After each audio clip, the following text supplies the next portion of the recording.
Okay. Speak. Hello, Okay, thank God. Mr. Obama. Don't say that. Why? Okay.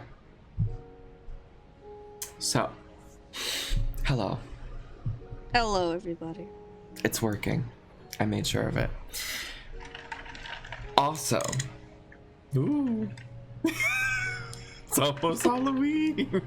Ooh. So more than 5 weeks out, but Yeah. today we're going to be talking about hobbies because this is the preparation stream, essentially. He told me and I was like, sure, and I didn't believe him. She really didn't. I mean, that's up to people's interpretation, but I figured hobbies was always something that I had like in a back burner corner of like topic ideas, because it's so broad, and yet also at the same time I know that we do enough things that it could take up an entire podcast episode. It's woo. So with that in mind, first things first, I want to talk about our weekly obsessions. Who's going first? I'll go first because mine are funny. I have two things. Is it another song? No, it's not a song. But it's funny. One of them is something I got from my grandmother. I say got from her. She wouldn't have given this to... Well, that's not true. If I had asked her, she would have given it to me and then wondered why I wanted it. It's this sign I got from her. A sign? You know what it is. Oh, is it the chair one? So there's this sign. It's not even really a sign, honestly, because I don't even know how they would have mounted it, but it's like this wooden plaque, essentially. Like, that's the best way I can describe it. And on one side is this list with check marks next to it. I'm gonna read it out to you. It says, new seating sensation, one piece comfort construction, long life and durability, lightweight for easy moving, soft foam mar-proof edges, non-allergenic, mildew resistant, quality rated fabrics, exclusive production method, complete freedom of design, the only chair of its kind in the world. And I put it up on my wall, and I've been looking at it every day when I wake up as if it's a list of affirmations because it has the check marks next to it. And I'm thinking to myself, I want to be mildew resistant. One piece comfort, check. All of these things, like, granted, lightweight for easy moving, working on it. Like, but I am nothing if not complete freedom of design. So yeah, that's one of my obsessions. But the thing is, on the back of it is just a picture of bears in nature. And I don't know why. And I don't even think my grandmother would have known why. I don't know if she would have known where this was from. But I still don't know why she had it. She probably didn't know why she had it. She probably didn't even know she had it. And I know for a fact if I were to have expressed that I wanted this, she would have looked at me weird and then said, you can take it, I guess. But then the second thing, also related to my grandmother, is me and my sister went over there recently because they were having a garage sale of a bunch of the stuff that she had in the garage. Duh. And she had a bunch of these books on the shelf. And all of the books have such interesting titles. And I picked out a few of my favorite ones that I wanted to read to you. Oh, no. Okay, so the first one is Bad Girls of the Bible. There are no bad boys of the Bible. But... Oh, I just realized that there's one next to it called This Is the Baby. I don't know what that means. Honestly, that bookshelf was a treasure trove. And then there's, of course, The Joy of Fearing God. Everyone can be happy in this situation. Oh, Diabetes for Dummies. Love that. Yes. I think that was probably Mom's. Probably. If life is a bowl of cherries, what am I doing in the pits? Apparently this was a famous one. Oh, and one of my personal favorites. Well, first, here, we have God, I've Got a Problem. That's just a book title. And then my personal favorite one, Since Strangling Isn't an Option. That's just what it's called. And then the subtext is Dealing with Difficult People, Common Problems, and Uncommon Solutions. That's the book you need for me. And yeah, I thought those were really funny, and I took a bunch of pictures of them. So those were my weekly obsessions, because I find them hilarious. What about you? My weekly obsession has been Pixelmon. Oh. Because Yoshi invited me to a server with some of her friends, and so I've been playing it. And I told our group chat about it, but one of the first things that I did was I got a Raikou, not a Raikou, an Entei spawned. No, hold on. In order. An Entei spawned near me when I was working on my base. And I did not have the right balls for it. I was extremely underleveled because I had just started. But other people on the server were like, here, I have some quick balls. You want to try catching it in a quick ball? Oh, is this the ball gobbler? Yes. But, and so I caught him in the first quick ball that I threw. And so I named him Quickie. Yeah. Fast forward a little bit later, a Suicune spawns near me. It goes through almost every single ball I have. So I name it Ball Gobbler. Fast forward a little bit more. There's a Raikou, and I'm like, I have to catch this Raikou. I have an Entei, and I have a Suicune already. I need this Raikou. And it goes through so many balls again. And so I name it Gobbaloo. Gobbaloo? Yeah, because it's Ball Gobbler 2 Electric Boogaloo. So it's... That's the thing. I thought, well, I didn't think of it. I heard Yoshi tell me that one of your potential ones was Coochie Cruncher. No, I said, oh, we were talking about that.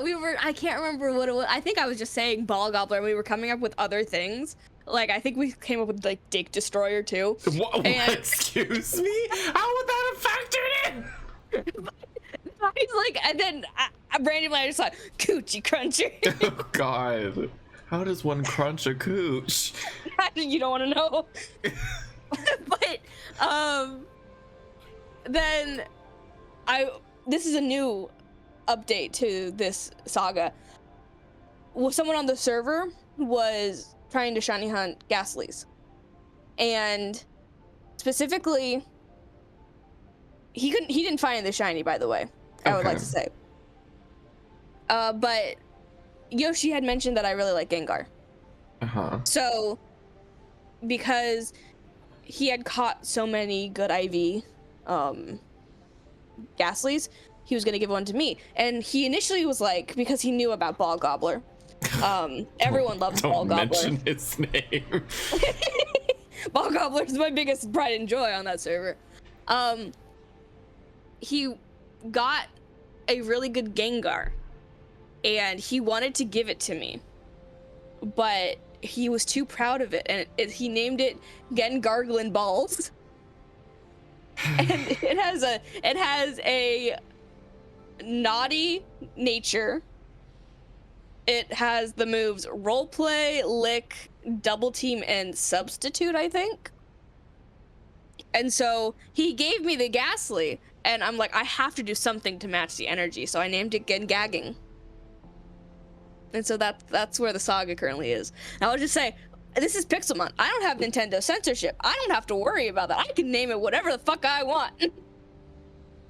You should have traded Ball Gobbler for that Gengar. I gave Ball Gobbler very briefly to him so I could look at Gengarglin Balls. Okay. You know, and this is why the potential podcast idea still stands for that one I mentioned. No, I don't want to. I think that could be a perfect Halloween podcast idea. Don't want it to be. What things would Sarah fuck? The list is Anyways. bigger than you think. Well, I know 2 things that aren't on there. Solely from that one clip you have. But yeah. Yes. Anyways, so I'm glad that you're having fun. Even at the expense of those poor Pokemon. They don't know English. But they know Minecraft. Minecraft isn't English. I hate to break it to you. It's Swedish. You right. It sure is. Who would have thought? Who would have thought? Anyways. Okay. Hobbies. Why did you laugh so evilly when you said that? I have a lot of evil hobbies. I mean, okay. Ballpark estimation to you. About how many hobbies would you say you have? Am I counting each individual music thing I do, or just music as its own thing? Well, when you say each individual music thing, what do you mean? Like playing instruments versus singing? Yeah. You can count them separately because they're different skill sets technically. Okay. And Like a ballpark estimation, that's what I meant. would say as of right now, at least a good 7, probably more. Yeah. I think I have a lot less focused ones, but I do a lot of broad things, which makes no sense when you think about it. But I mean, like, in the sense of, like, you probably have multiple different things related to music in general. Therefore, like, the knowledge carries over and stuff. Whereas I will take certain things like music and I will briefly cover certain things of that, and then I'll go into different things of different kind of media. So I have, like, any kind of music stuff. Well, that's the thing. What do you also consider? Because I've done things like the Utaloids and Vocaloid stuff. And then I would consider that a hobby. that on top of not just those like covers or possibly original songs that we're not going to talk about, but also other covers like with Shini. She didn't want to be part of that, but it's fine, it's out there now. Well, I would consider, I guess it depends. How do you differentiate a hobby versus a skill? I think you use a skill in a hobby. You develop a skill with a hobby. Then how many skills fit into a single hobby Is this before math? it becomes a new hobby? I don't want to do math. I'm asking the question. I don't know. Because, like, technically you could say that my overarching hobby is music. But that splits up into other things. Because I play the trumpet, I play the guitar, I play the piano, I sing. You could even maybe consider dancing in there too. So it's like when does one stop and the other begins? Well, I would imagine it's the same thing of like saying I play video games. Because obviously there's a lot of different kinds. Yes. And so like you can have a hobby of video games, but what you play is different. So like I guess in that respect it would be like my hobby is I am the music. Like that's what you should say, and then you just have a bunch of separate things. Me. I mean, I don't say I'm a musician, I say I'm a singer, because that's the main thing I do. Because I guess that's a different question. Is musician specific for instruments? No, it isn't. But I feel like singer is a better definition of what I do, because I don't really do instruments as often anymore. What's the difference between a musician and a producer? Producer is the management side more. That is never how I saw it. I view it as kind of more of the manager of like, okay, I'm helping you mix it. I'm helping you get the instrumentals for it. I'm helping direct you in the process of you creating the music. Hi, Mikey. I always just thought of it like similar to like in a digital way, like the producer of a music track is typically the one that actually makes the instrumentals and stuff. In my mind. I guess that brings up a different point. This is gonna become a music episode. Oh boy. In this case, I would say when you're making digital music, you are more of a producer versus when you're physically playing an instrument, you're more of a musician. But what if you play an instrument to put into a digital track? I would say you are more of a musician, but I think you can say you're both because I don't think they're mutually exclusive. No, I think it's it's dependent on the medium and the steps you go through. But I think they could be used interchangeably. In theory. In theory. Just a game theory. No. A music theory. Don't get into music theory, please. No. I don't wanna. Not again. I took your glasses away for a reason. No. But because I've done I do a lot of dabbling. I'm a dabbler. You know when you dabble with your toes. Rose knows. Okay. Poor Rose. Because if it's something that I've never done before but I want to try it, I'll end up trying it, and then if I like it enough, I'll continue doing it for fun, even if I'm not good at it. But then some things just I stick with, and I think that's what I get more skilled with, like the skill versus hobby thing. Because ultimately I feel like hobbies end up building skills because they're things that you're interested in that you end up like doing a lot of. My question is, at one point do you say you've dropped a hobby? Mm-hmm. How long do you consecutively have to be doing something for it to be considered a hobby? I don't necessarily think anyone drops a hobby in the sense of like they get rid of it. Because even at one point in time you enjoyed it, and I feel like people can always find joy in it again. It just might not be as interesting to you at the moment. As someone that has fluctuated a lot within doing certain things. I'm trying to think of something that you may be used to. Like, when you were younger. I'm young. I mean, like, when you were, like, a little kid and I'm you role-playing. Like, I'm young. and you loved, like, all of those cars and everything that you would get. I love cars. From the toys. From the toys. you would, I think you might consider, like, in a young way, cars to be your hobby. But now that you're older and you aren't obsessed with it anymore, would you still consider it a hobby? I don't even know if that was a hobby. Do kids have hobbies? I don't think they have a brain. Kids don't have brains. I was singing when I was younger, and I was doing hip hop when I was younger, and I would consider those hobbies. I want you all to imagine right now what Sarah would look like doing a hip hop dance. I did jazz for a little bit too, but I didn't like that jazz as much as hip hop. No. Hip hop? No. Has? But yeah, that's the thing. I feel like with hobbies, at least in the sense of teens and above getting into them, because with kids, similar, kind of like what Mikey is saying, kids are kids, they love whatever.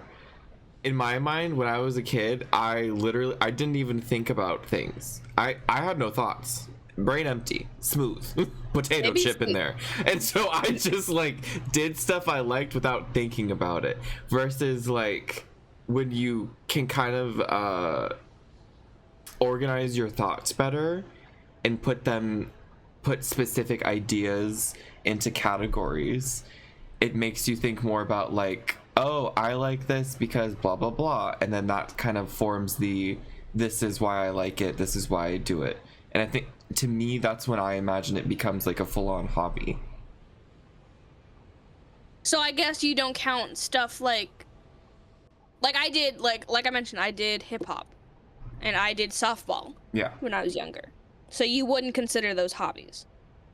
Did softball carry into your adulthood? No. But like singing and stuff did. Singing and stuff did. And so, singing did. Writing did. I think when you're a kid, doing all that stuff and like finding stuff that you enjoy is fundamental to you forming long-lasting hobbies, because that's like how you find stuff. Because obviously it's like the fundamentals. So you're basically saying you can't officially really have a hobby until you're like 13 to 15. Because I, like you mentioned with like the whole Cars thing, at the time you really loved Spies at one point too. I did, and I do still like them to some extent. Would I consider being a spy my hobby? No. Or a spy like enthusiast as a hobby. But like, because I think it's at the point where, because I have such strong hyperfixations on stuff like Minecraft or Pokemon or One Piece, I would consider each of those an individual hobby. Let it be known she stopped the list short. But I did.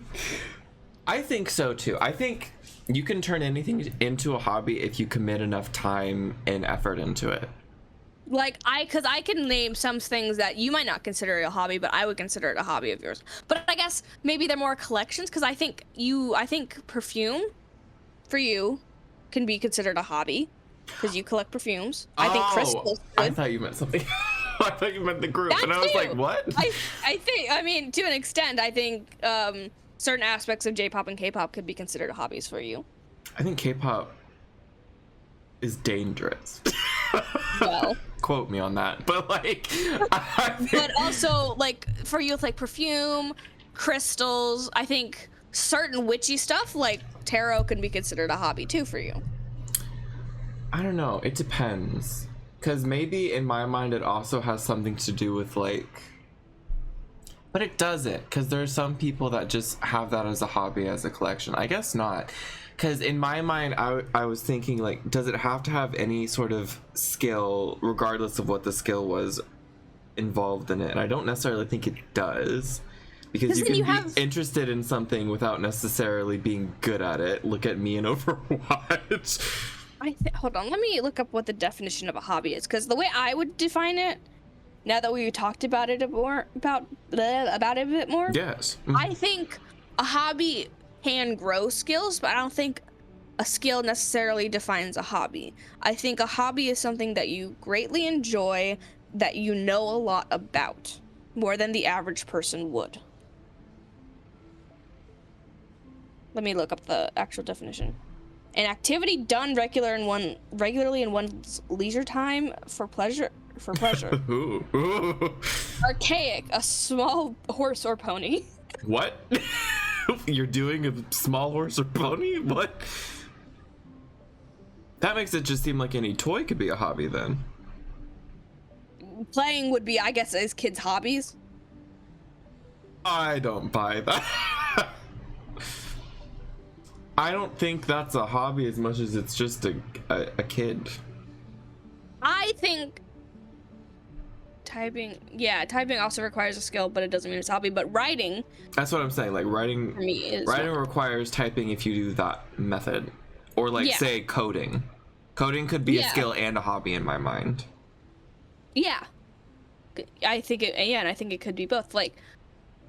But I think also with the entire collection thing, like for you, you collect crystals and you collect perfume, but they're hobbies for you because you know a lot about them. Even then, not necessarily. Just because they're pretty. but I think it's okay. I don't know how to describe it for you, but specifically, like, you remember going through my chapstick? Yes, and before any of you ask, no, it wasn't because I was trying to steal some from her. No, I just had an ungodly amount of chapstick. And sorry, Mikey, that's not how you spell crystal. That's how you spell the food place. Or the name, but I've seen people named Crystal with a C. I haven't. But while I liked collecting chapsticks, I would not consider that a hobby of mine because I didn't know a lot about it. I would consider collecting pens a hobby, or Don't get her stationery to be started. a hobby. The pen because collection scared me. because I genuinely can tell you like how much I like each and every pen that I have in my collection. I couldn't tell you that about my chapstick. For you, you can describe every single scent of perfume that you have to like minuteness, and like you would go on to those forums and find new perfumes looking for specific scents. So that's why I think for you it could be considered a hobby. Maybe. And I like you said, I don't think this skill is necessary for a hobby to exist, in the sense of like you don't necessarily have to be good at anything to be in some hobby. But at the same time, I think that just ends up coming about depending on the longevity of it and like how much it keeps you interested, because that's what ends up developing this skill. Because then you like do whatever it is more. That's why I asked, like, how long do you consecutively have to do something for it to be considered a hobby? That's why I always thought that kids themselves don't necessarily have hobbies, but they like have the babies of hobbies. Of like they get the like this that no like the seed of interest for like you, for instance, when you realized you liked singing. That's like the seed that was planted that eventually made you keep doing it into your adulthood. And like all of the stuff from then was discovered when you were a child, but it's not like you had been doing it for that long until that point. So I think when you're a kid, you gravitate towards a bunch of things, and also because you're a kid, obviously your emotions are much more volatile. So if you don't like something, it's gone. Like you don't care about it anymore. But then the things that you do like, kind of similar to like hyperfixations, I think kids, when they get interested in something, they get interested in something. And I think that's what ends up making something like really, really stick with them if they really like it. Well, here's the thing, like in terms of my brother Portillo. Sarah's brother Portillo. Nice, yeah. My brother, like Mikey's saying, my brother was really into trains as a kid. He was also really into Legos. He was really into Bakugan. The thing is, I don't know if I would consider any of those a hobby for him, because he never really did anything with it. What I would consider what used to be a hobby for him was the Pokemon TCG. Because every weekend he would go and play the TCG, and he went to tournaments and stuff. Like, that's a hobby. That's the other thing. Similar to like what I had mentioned before, I don't necessarily think if you've had a hobby in the past, I think you can be disinterested in it in the future, but it's not like suddenly you could never do anything with it again, especially with something like that where it requires a lot of knowledge in terms of like strategizing and all of that stuff and just knowing how the game works, and that's not just gonna go away.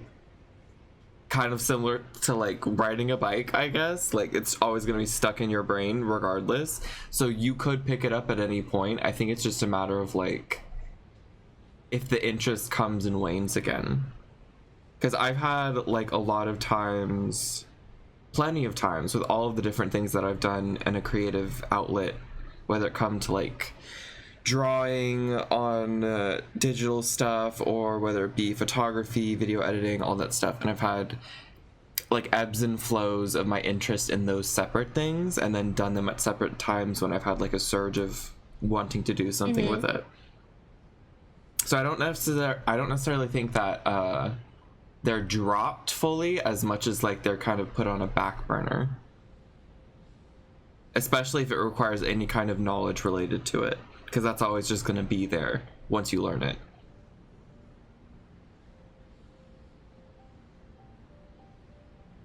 Yeah. So I'm thinking. I've gotten Sarah to be philosophical. A horrifying thought, really. Because there was a point where I was really into reading, and I haven't really... Would I consider fan fiction a hobby? I mean, I consider fan fiction part of reading in a sense.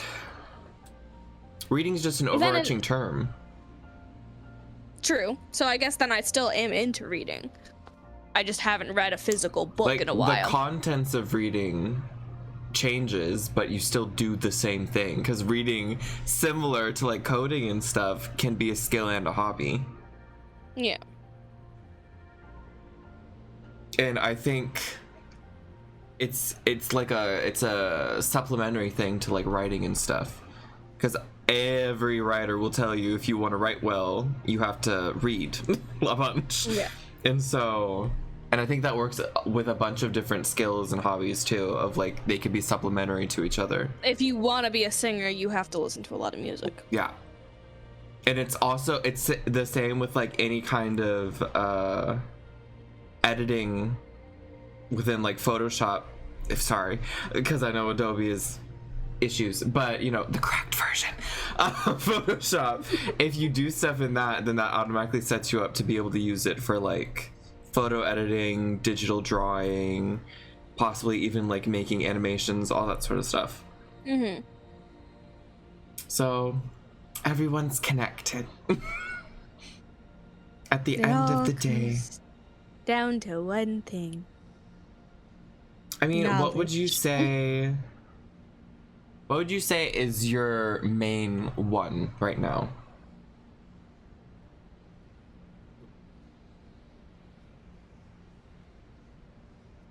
She's thinking again.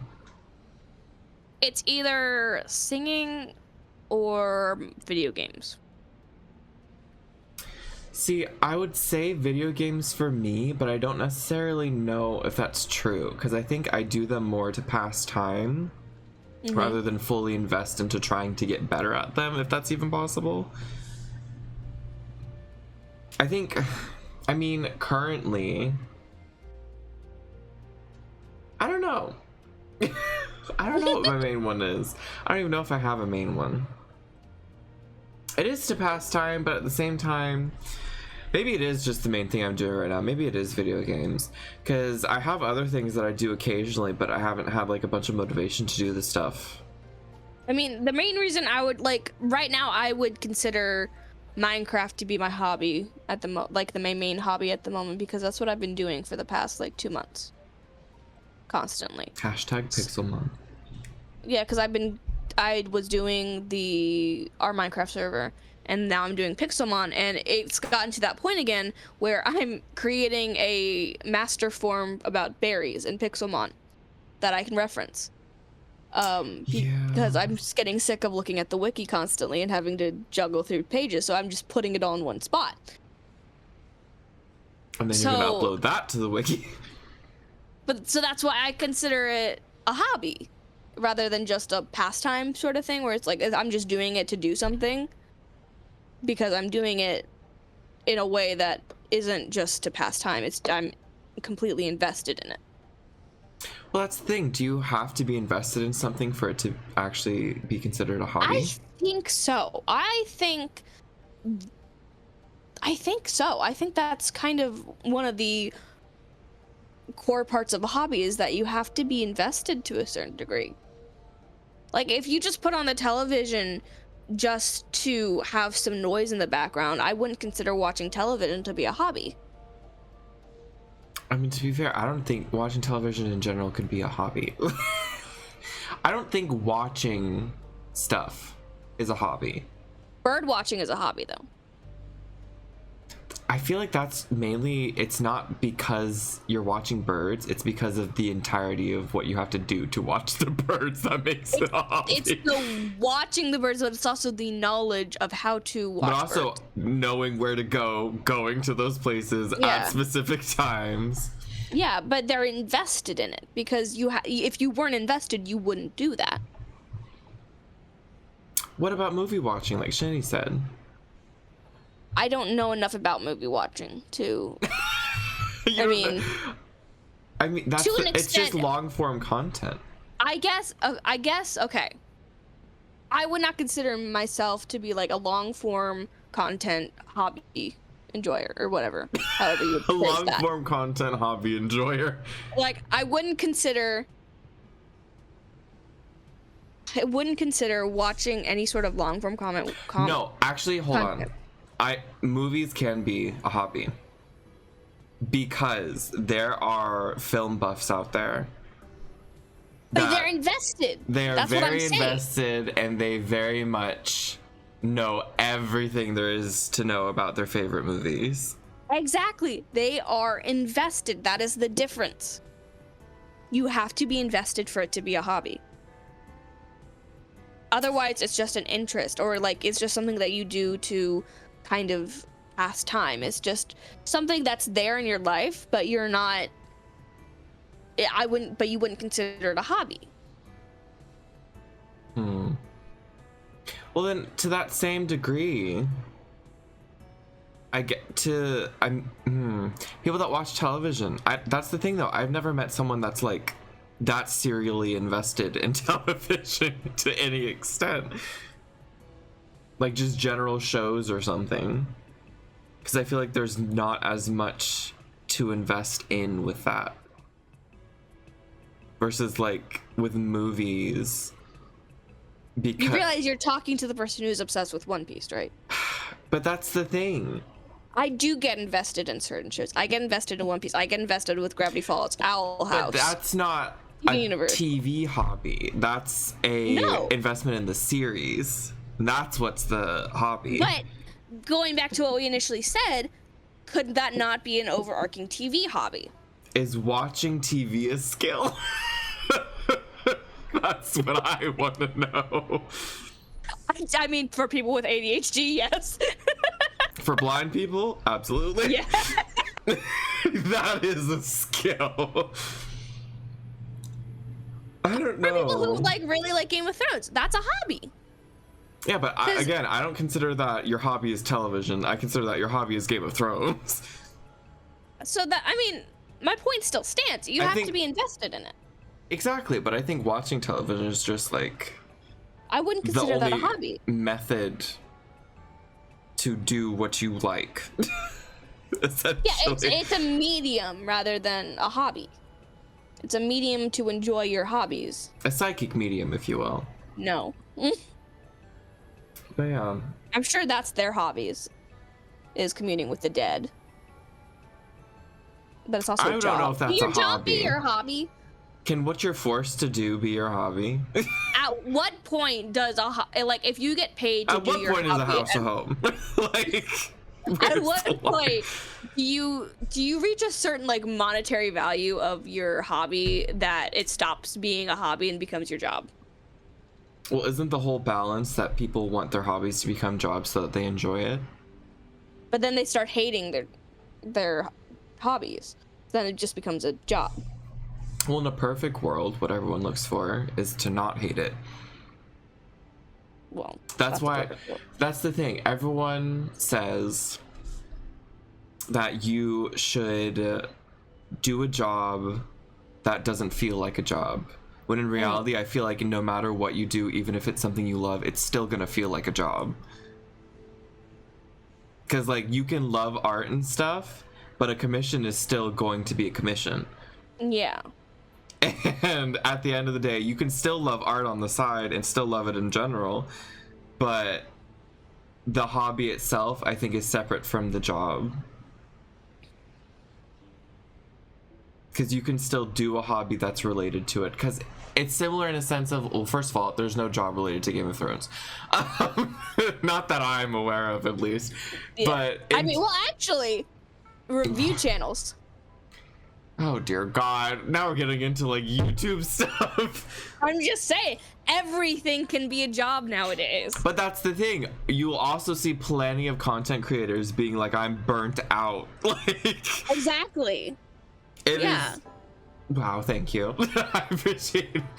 But that's what I'm saying. At the same time, I'm thinking to myself, does that mean that no matter what, if you end up having a hobby that has some kind of skill set that goes along with it, is it destined to get tiring? I mean, isn't that what creative burnout is? I know I've gotten, even without the creative side of it, with writing and everything, I've gotten burnt out of doing many things, including the stuff that I enjoy doing, like Minecraft. I've gotten burnt out on Minecraft. I've gotten burnt out on One Piece. I've gotten burnt out on many things. That's why I go in cycles. But you can't do that with a job. I mean, you could, but that's just called being a job hopper. Well, but no, I mean like in the sense of like, because even if you're a freelancer, there's still a minimum time frame of which you need to get something done.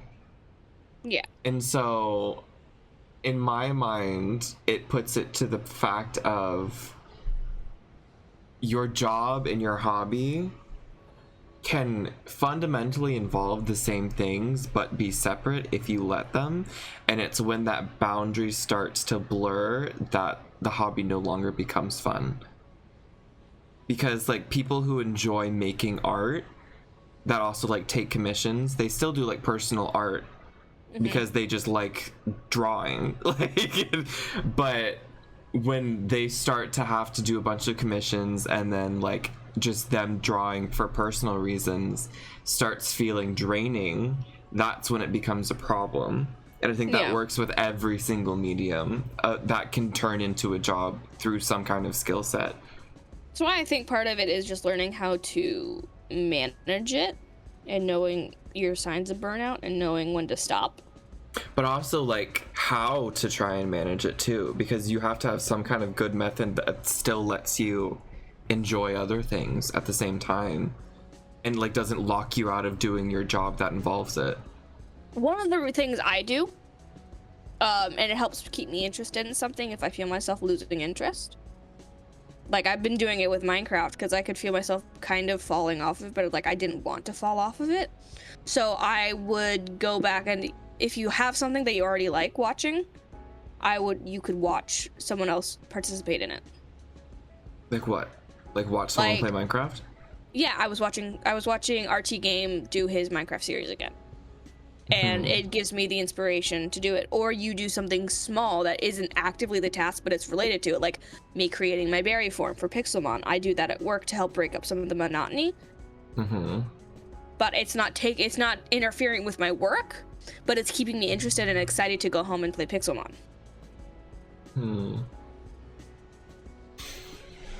See, that's hard. But that's the other thing. It also, how you deal with it vastly changes depending on what you're trying to deal with. Like what it's revolving around. And who it is, like, I'm thinking if you got bored of drawing, I guess, or something, look up different, like maybe look up drawing challenges, maybe mess around in Pick Crew where you don't have to draw anything, but you get to design a character and see if that sparks any inspiration. Go read something to see if it sparks, like engage in other creative things to see if it sparks inspiration, because that's what I do with writing too. If I start losing inspiration, I will put on a playlist and try and let it inspire me. I'll go read something, see if that inspires me. So I think there's many ways to deal with it. It's just what works for you. And I think part of it also relies on you wanting to get out of it too. If you don't care, I think you're more likely to fall into the burnout state and fall out of the hobby. But if you actively want to stay in the hobby, then it helps. Kind of like therapy. That's a different episode. I think I've felt that way a lot with a decent amount of the creative hobbies, because similar to like the ebb and flows of interest in it, I think that could also be contributed to like whether or not I actually saw a point in doing it, or like I felt the need to do it. Because like I'll have random moments where I think I should make a video or something, but then I end up thinking of the work and stuff it takes to do that, and if I want it to be entertaining or something, and then I think about how I don't want to have to do that anymore, even though like it could be fun, and I know that ultimately having a finished product and working on it would be fun to me. But I also know, I'm like, okay, tell me if you're like this. When I am doing something, it's almost like I do mini procrastination. Not like full-blown procrastination where I just don't do it at all, but like if I'm working on something and like I want to finish it, but at the same time I wonder if like I'm trying to put off fully finishing it by doing tiny bits at a time because I like the process more. Because what I'll do is I'll have like an entire video or something that I need to edit, and I'll do like a tiny bit of like the cutting and chopping and everything, and then I'll put some text and stuff, and then I'll minimize it and I'll watch like a couple of YouTube videos, and then I'll come back to it, and then I'll do that again. And it's not just me taking breaks, because it's also me like not wanting to have to finish it at the same time. I think I do that. I don't think I have do that experience. with everything that I have processes for, where I'll just like keep it up in the background and work on it tiny bits at a time, like I'm chewing a tiny piece of cheese. Like, No, I'm one of those people who I procrastinate it big time, and then something gets me, whether it's a deadline or just inspiration or something. And to be fair, I am trying to break this habit, because I've noticed it burns me out a lot more, and I don't like the finished product as much when I push myself through it. But specifically, I end up just doing like a few hours long thing until it's done. But I like when I was doing art fight and everything, I was trying to break that up because physically I couldn't and get to a place where I liked it. And I'm trying to do that with my writing a bit more. And I'm trying to the therapy term is, instead of all or nothing, all or something. or Because that's kind of what you're doing. something or nothing. No. Yes. If I can't edit this, no one will. That's how I think about it. Whenever I do something, whenever I have an idea, any kind of creative idea, whether it be like a picture idea, a video idea, whatever, I literally, the one main thing that motivates me is I'm like, oh my gosh, this would be so funny if this happened, or this is what it was like. And then I thought, I'm the only one that knows how I want it to look, and I'm the only one that's going to make it that funny. So if I don't do it, no one else is going to do it. Yeah. I'm a similar way of like, I have a specific way I want this done, and so I want to be the one to do it. Because, oh my gosh, okay, different question, similar vein. Well, that's the thing, you have a very different stuff that you're into, but okay. Something that I do a lot of the time is like, I would say about 50 to 60% of whatever I'm doing when I am editing or I am creating something is me looking back and monitoring what I'm doing. And the other part is me actually doing that. What do you mean? Like, for monitoring what you're instance, doing? when I was working on all my stream stuff way back when, and like when I was working on my initial logo, the 3D one for the intro, obviously, yeah, I was learning Blender and I was trying to get the hang of stuff. But at the same time, a lot of the time I was just watching the animation to make sure it looked pretty, and I wasn't actually doing anything. And so I kid you not, I would do the same thing I do where like I keep it minimized in the back and then I pull it up to work on it a bit. But what I would do is I would pull it up, I would watch the animation play and be like, job done, and then minimize it again to watch videos. Like, I swear. Yep. I swear, because I'm just like, ooh, does that look nice? Yes. And then I put it back down. That's what I do whenever I edit videos too. I watch through it to the part I edited, and then I'm like, okay, cool. And then I stop doing anything. I mean, to an extent, like in writing, I do that kind of, and then I also do it with drawing, because I like to take progress photos of how I draw and like kind of see how it comes together. Mm-hmm. So in a way, I do get that, and then reading back what I've already written and stuff like that. And I mean, to be fair, granted, it's harder with music because I have to actively do it unless I record myself doing it. True. But usually when I record myself doing it, I hate how it sounds. So Well, that's on you.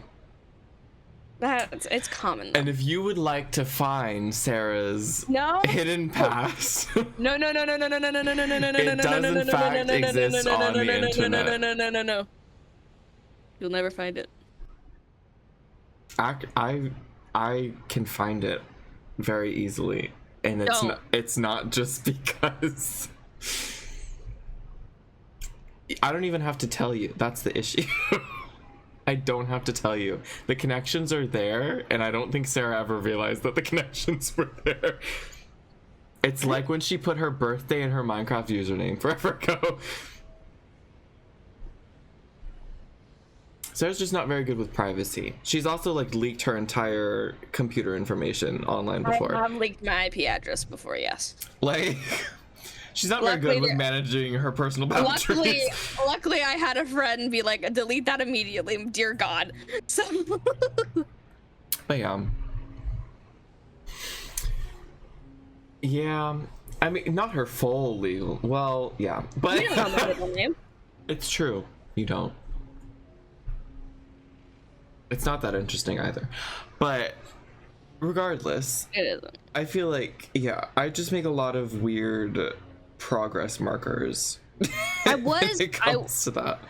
On the topic of some of my old stuff, though, I was randomly yesterday. I remembered a song that I wrote, a parody of "God Rest You Gentle Merryman." Okay. So this is okay. Context. Someone wrote a verse for "God Rest You Merry Yep.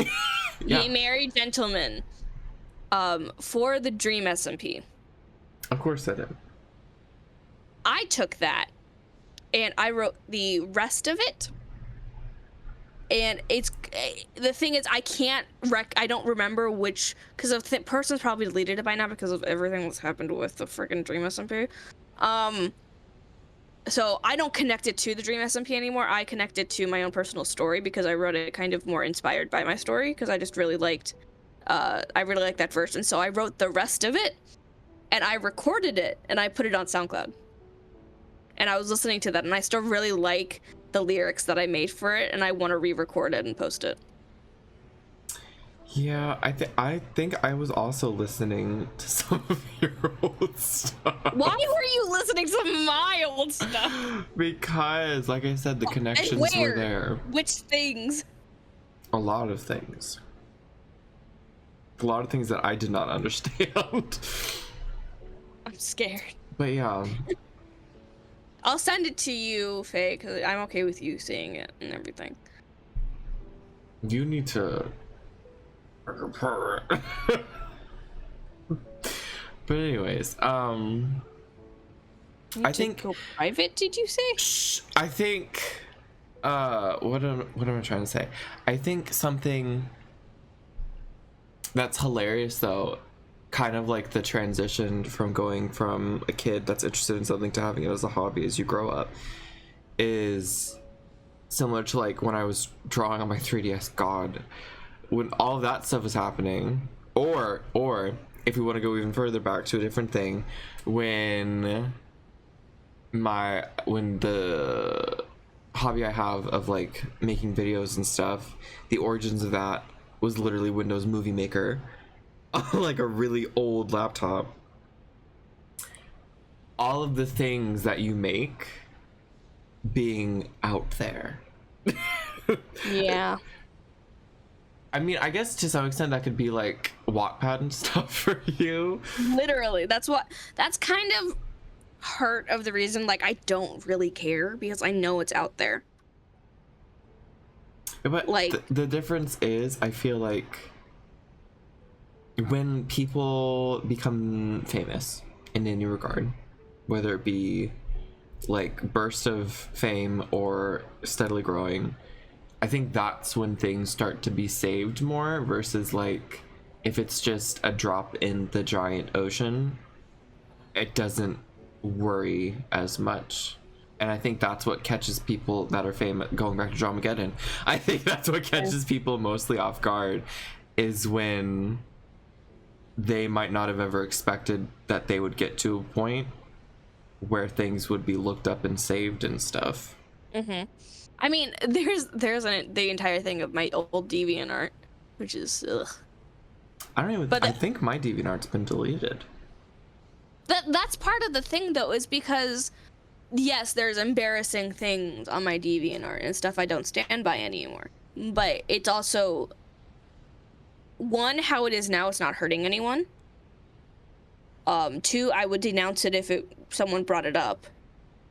And three, I have certain stances about it. So I like keeping it up simply because one, someone might enjoy it. There might still be someone who comes across it and enjoys it for what it's worth. And it's also still a part of my creative journey. So I don't have any, and it's the way it is now, it's saved because I've gone through so many different iterations of different accounts and everything. So there's nothing in one spot. And so it's kind of nice to have little pieces of me in different areas that I can look back on. Of you. Oh my gosh, Mikey, you were part of the BL community?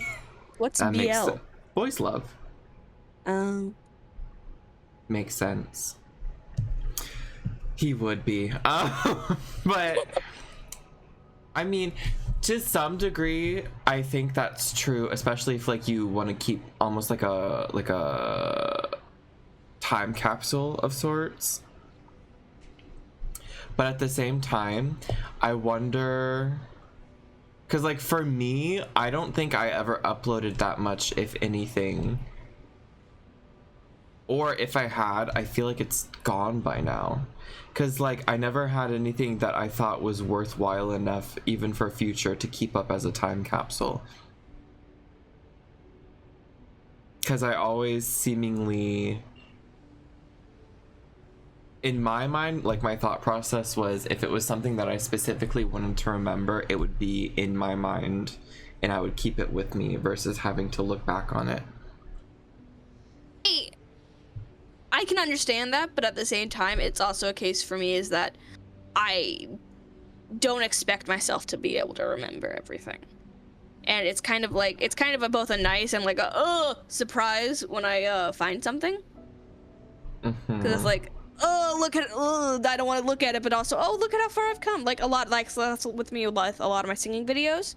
Because Dad posted a lot of my singing videos on YouTube for me to look back on and everything. And specifically, the first time I was in a talent show in 6th grade, I sang Rugs From Me to You by Owl City. Yep.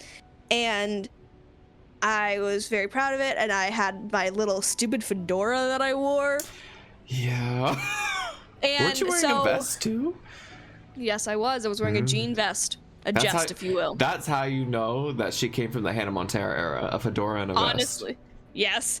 But what I did, and so that video's still on YouTube.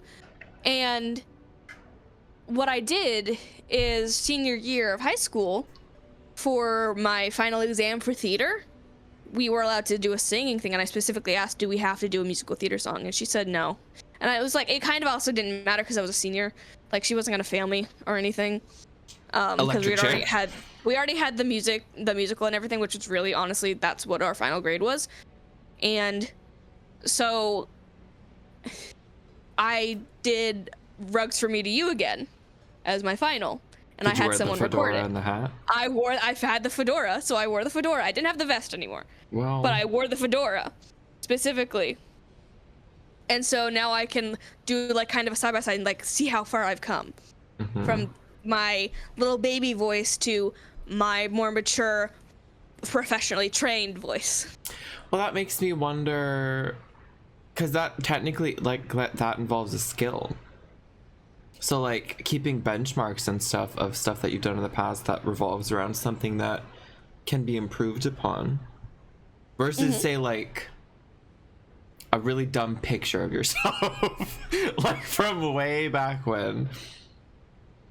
I feel like that's typically stuff that I'm less attached to versus say old art of mine, which granted, no matter what, I feel like when you look at something that you've done in the past, it makes you want to cringe. But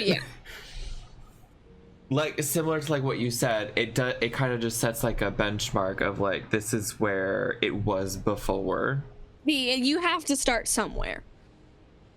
And sometimes dead is better. No. Sometimes it is. Looking back at all of the old things. But that's the other thing. I've also had other moments where I've looked back on certain things that I've made, specifically when it came to music and stuff, and I've thought, I wish I had kept this solely like the original, like the project file and everything, because I really liked how it sounded, but I don't have any of the original files anymore. And I was like, this could have been something. How dare you? But I feel if you hoard everything, though, then you have no space for anything. That's the issue. You have to like make a rubric or something of like, this is what I'm keeping and this is what doesn't need to stay.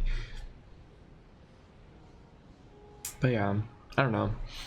Because I've had many of things in the past, or like, for some reason, even though I really don't need to, I save all of my Photoshop project files. And some of them are like really big. And some of them also don't have all of the required files to actually open them up anymore, but I still have them.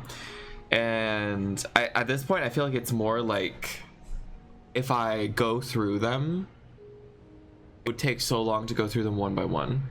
And so I just have this massive pile of project files. And I can't save video project files because they take up so much space. Big, yeah. Because they all have like preview files and stuff that they render. So that's the sad part. I mean, it's sad in the sense of like I can't look back and see what I did specifically, but for me, like whenever I make a video or something, I typically have the final product either directly on my computer or I upload it somewhere, and so I'm not as worried about it, because I'm like, I might not have it, but that is what I'll say. That you can say whatever you want about like this current digital age or whatever, but I do enjoy the fact that everything, they were able to archive stuff so easily. Like, because especially as we were going through Grammy stuff and just looking at like all the papers and all the photo albums. Yeah. Like, imagine if she had had something like Instagram or Facebook back in the day. Oh, I'm worried what she would post. But she would have a way to save all of those photos in a more compact way, in a way that doesn't take up so much physical space.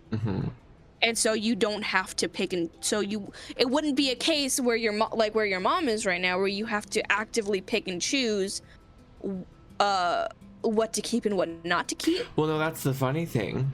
Now that you mention it, literally one of the main choices that we're looking at is trying to scan the photo albums to get digital copies of them. Yeah. Which I think is a good idea, but it's also going to be long and potentially expensive. But, I mean, I guess that's kind of... Because no matter what, until all old people are dead in the ground, we're still going to have a bunch of old stuff that naturally is going to have to be either transferred over or just kind of left behind. Because that's our new generation. Yeah, but that's why I'm really, in a way, grateful that I'm able to specifically archive so much. That's why I'm trying to post to like Instagram more and Facebook more, so I can have more of a record. Thanks. Well, why not? When I post to Instagram, I automatically post to Facebook too, because there's people on Facebook who would want to see it and who aren't on Instagram. Wow. So I do. It's for my mother.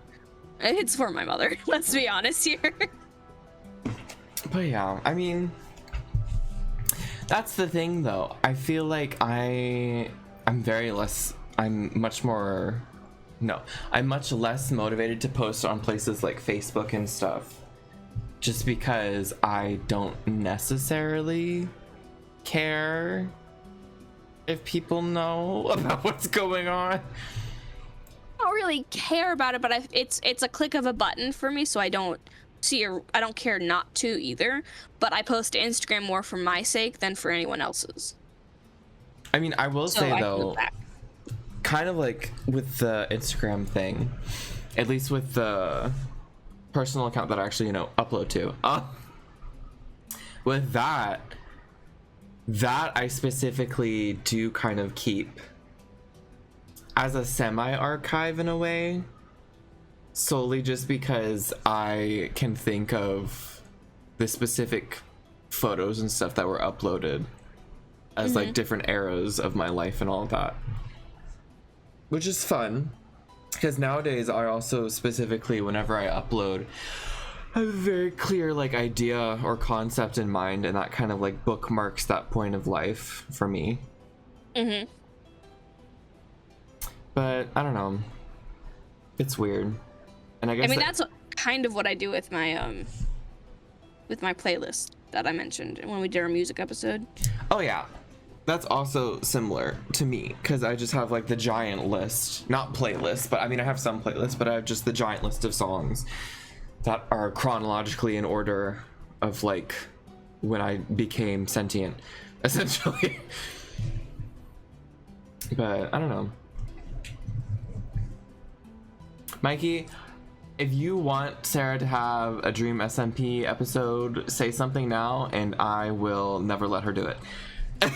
It would not just be a Dream SMP episode. It would be an entire Minecraft YouTuber episode. And Faye would have to be there. Faye knows more about Dream SMP than I do. I was there for the beginning, and I lost it at the end, so... And it involves a lot of people who are not good people. So... I feel like that's just a lot of things these days. Yeah. But I'll talk about Hermitcraft and the live series all day long. Yeah, there's a lot. I mean, to be fair, I think Hermitcraft is like the only one I can think of that's been a long-standing series between like multiple people. And the majority of the people in it are not garbage people that we know of. That you know of.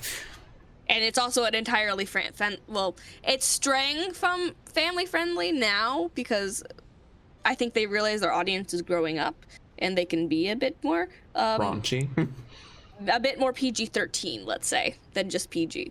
Blood. So, which I think it's fun, and so I still really enjoy watching that. And that's one of those things where I fall out of, and then I'll get back into it, and it'll consume my life again. Well, but okay. I consider that a part of my Minecraft hobby, though. That's okay. Question. What do you consider?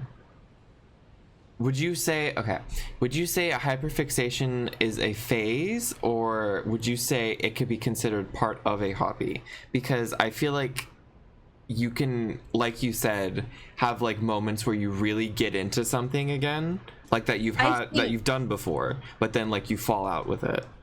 I think hobbies are a part of hyperfixations, because the thing with hyperfixations is that they don't ever leave. They can be reactivated on a whim. Because that's like what happened to me with One Piece, where I fell out of it and then I saw one thing and then suddenly I was back full force, baby. It consumed my life again. So that's what. But like for stuff like music, it's a hyperfixation for me, because I will listen to something and be like, oh my god, I love the way this person sings. I will obsess over it and everything like that, and I will look up for sheet music. I will try to record stuff for it and everything like that. But but each individual part could be considered its own hobby. So, I mean, I know that it's more of an interest thing, and that hobbies can technically be split up a bit more, but I wonder if like hyperfixations are kind of like just a fuel sort of situation. It kind of is, yeah. When you have a hyperfixation, it is a lot easier and more obsessive to do certain things that could be a part of a hobby. Like when I have a hyperfixation on, let's say, Hermitcraft, I want to write more fanfiction for it. So which fuels the hobby. Yes, Mikey, we are cars. Vroom vroom. Vroom, vroom. Get out my car. No.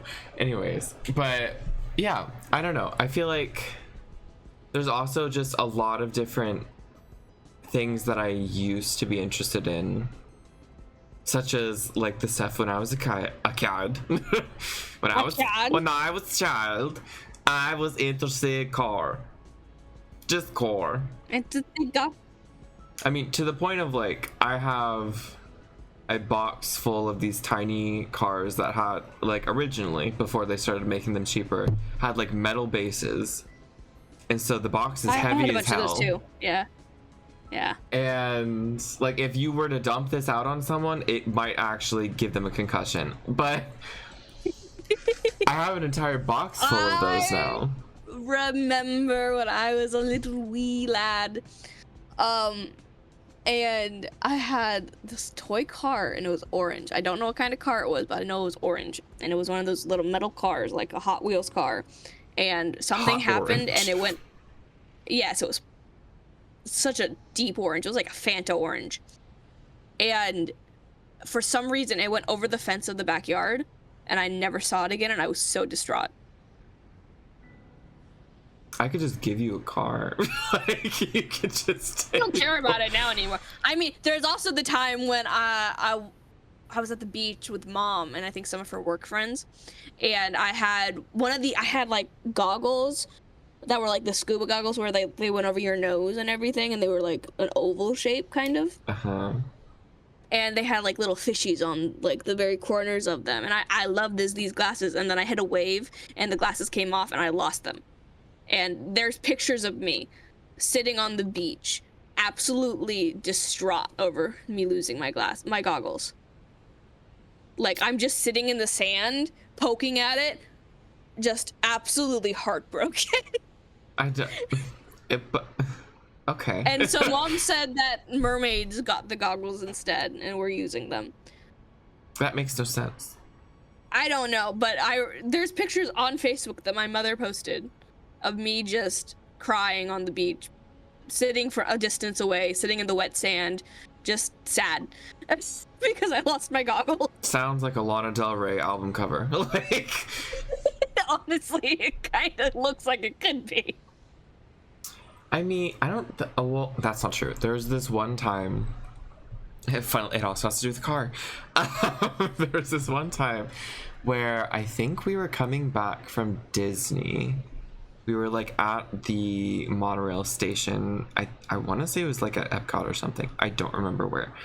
But I had a tiny little Pluto car, I think. It was yellow and it had ears. Okay. And it had like a little nose too. And it was shaped like the top part of Pluto's head, but his eyes were windows. The eyes were the windows to the soul. And the bangs were the curtains to the face. So, by that logic, it fell. Because I was driving along the edge of like the fence, you know, like you're not supposed to. And because we were right at the edge, at the gate part that lets you onto the monorail. And it fell off and went down into the deep crevasse where the monorail goes. Oh no. Oh no. And there's no way to get that back at that point because it's a car. They're not going to just go and try and get a car for a child because that's definitely not the first thing that's been dropped in there. And yeah, I was very distraught. I think they bought me another one and then the ears broke off. So like... The things you do as a child, the things you love so dearly. I found the pictures of me crying at the beach. I'm sending them to the Yoshi group chat.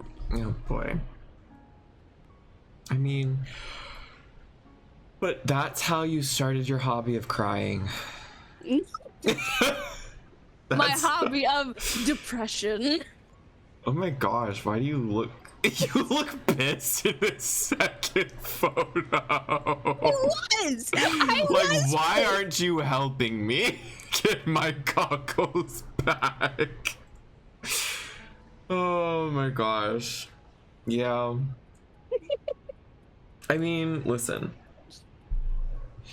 This is, you would be mad at the sea. Poseidon. I was. Poseidon I was quivers pissed. before her. Like, I was pissed. honestly, I love those fucking goggles, man. I'm just surprised that you were so attached to the goggles of all things. I got attached to things very easily, okay? When you're a kid, your possessions are literally the only things that you own to an extent, and if they're gone, they're gone. You can't exactly just go out and buy another one. I feel like that could be a book series. Of what? My lost goggle? What? No. Yeah, your lost goggles is a book series. No, like where. Never mind. This idea falls. No. This idea falls apart the more I think about it, and I don't want to say it out loud anymore.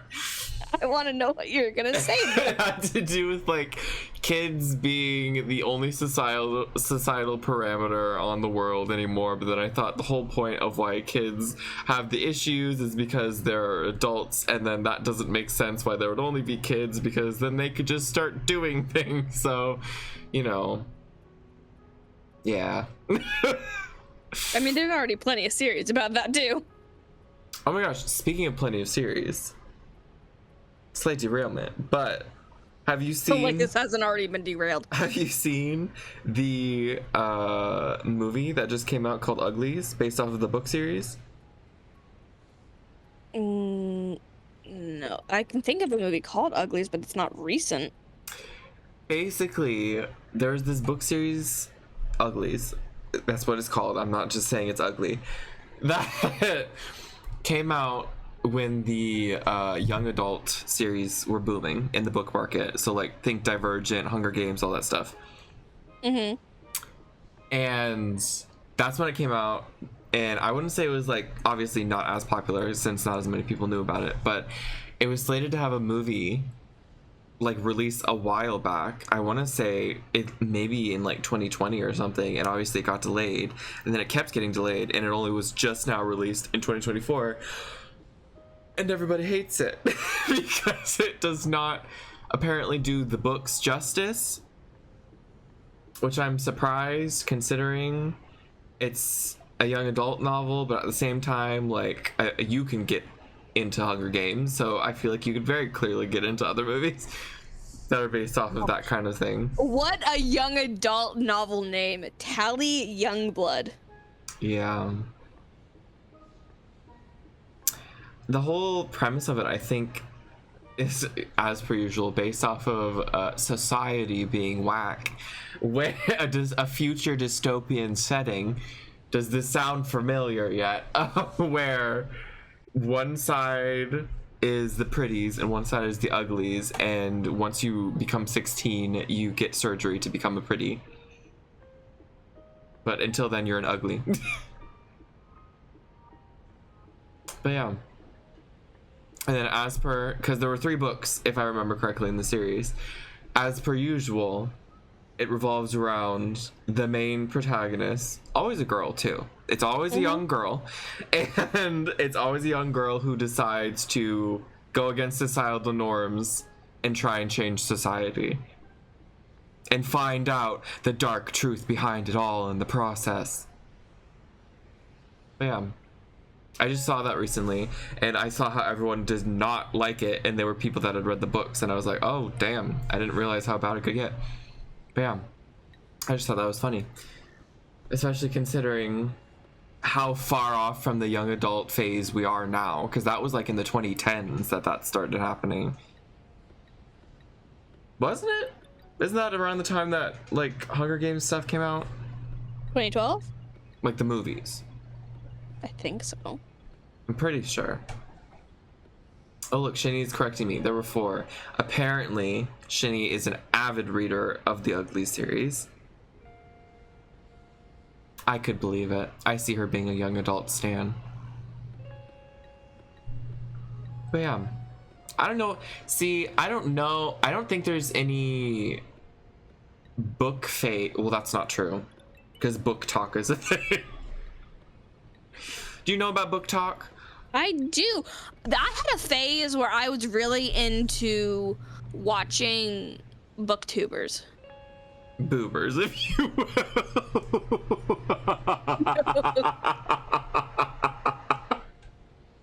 You really tickled your funny bone with that.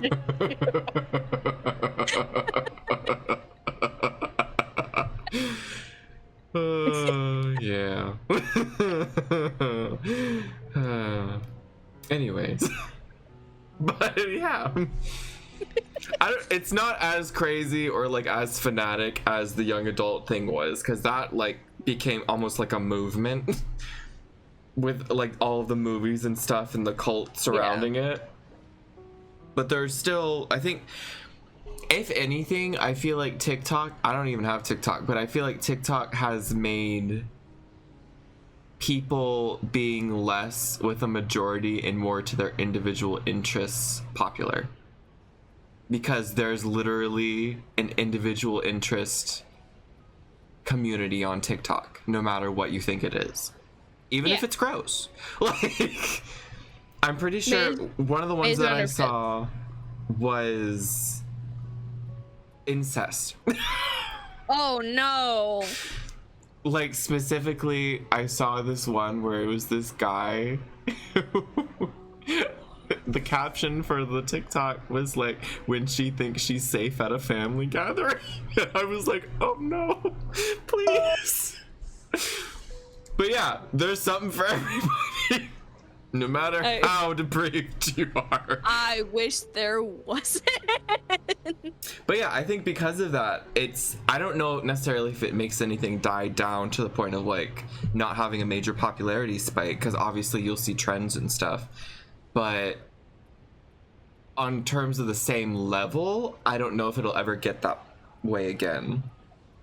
Because everyone is very much in their own lane these days of like, I'm interested in what I'm interested in, and that's what I'm gonna consume. Yeah. Because now there's places for it. But yeah, I don't know. It's crazy. Because Book Talk's a separate thing. For people that book. You know? For book, yeah. Boobies. Specifically boobers. Boobers, yes. Anyways, on the note of boobers, I'm going to say we're gonna end it for now. I should stream this Wednesday. And then this upcoming Sunday, the next pod, and then the subsequent ones until the end of October, Sunday-wise, we're going to be having spooky-themed pods. Clap. Hold on. Just give me a second. Hold on. Everyone, hold on. Just keep on waiting. Just hold. There we go. That was the saddest round of applause. It's a golf Faye? clap. That's the only one. Are you here? Anyways, but yeah, we're going to have spooky related topics. I've already picked a bunch out that we can talk about. I'm going to see about asking some peeps to be on Zipod. Zipod. And also, for the times that I'll be playing games and stuff, I'm hoping to start Silent Hill next week. And then on top of that, I also have a couple of other things that we can play with friends. Spooks. Frights. They will kill you. Yes. Anyways. So with that in mind, look forward to Spooktober. And isn't that a brand for something? Doesn't somewhere use Spooktober? I don't know. I genuinely don't know. Yeah. I'm excited. You should be excited too. This has been the pod. Goodbye. Goodbye. Goodbye.